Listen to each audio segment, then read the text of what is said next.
Hi అండి, welcome back to my channel. ఇవాళ మేము పిట్టు చేస్తున్నాము పాతకాలం పద్ధతిలో. మీరు కూడా ఒకసారి చూసేయండి. ఇప్పుడు మనం బాండల్లోకి ఇందాక మనం బియ్యం తీసుకున్నాం కదా, అది వేసుకొని దోరగా వేయించుకోవాలి. బియ్యము ఈ కలర్లోకి వచ్చాక ఇంకా మనం స్టవ్ ఆఫ్ చేసేసుకోవాలి. ఇది బాగా చల్లారిపోయింది. దీన్ని మనం మిక్సీ చేసుకుందాం. రవ్వగా చేసుకోవాలి. మనం మిక్సీ వేసేసుకున్నాము. ఇలాగ రవ్వగా రావాలి. ఇప్పుడు మనం ఇందాక మిక్సీ వేసుకున్నాం కదా, అది ఇంకా బౌల్లోకి వేసుకున్నాం. ఇప్పుడు దీన్ని కొంచెం వాటర్ వేసుకొని ఇలాగ పొడిగా కలుపుకోవాలి. దాన్ని ఇందాక మనం కొంచెం వాటర్ వేసుకొని పొడిగా ఇలా పొడిగా కలుపుకోవాలి. ఇప్పుడు ఒక కుక్కర్ పెట్టుకున్నాం. ఆ కుక్కర్లో మనం ఇందాక వాటర్తో రవ్వగా కలుపుకున్నాం కదా, అది పెట్టుకున్నాము.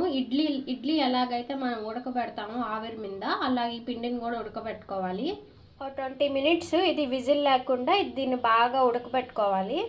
ఇది మనం ఇందాక ఉడకబెట్టేసుకున్నాం కదా, ఆవిరి మీద ఉడికిపోయింది. దీంట్లో మనం కొబ్బరి, యాలక్కాయల పౌడరు మిక్సీ వేసుకున్నది వేసుకుందాం. మనకి ఎంత తీపి కావాలో అంత బెల్లం వేసుకోవాలి. దీంట్లోకి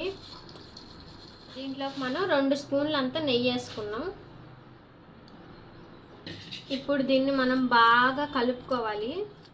పిట్ అయితే రెడీ అయిపోయింది. ఇది చాలా హెల్త్కి చాలా మంచిది. మెచ్యూర్ అయిన పిల్లలకి కూడా ఫస్ట్ ఇదే పెడతారు. మీరు కూడా ఒకసారి ట్రై చేసి ఎలా ఉందో చెప్పండి.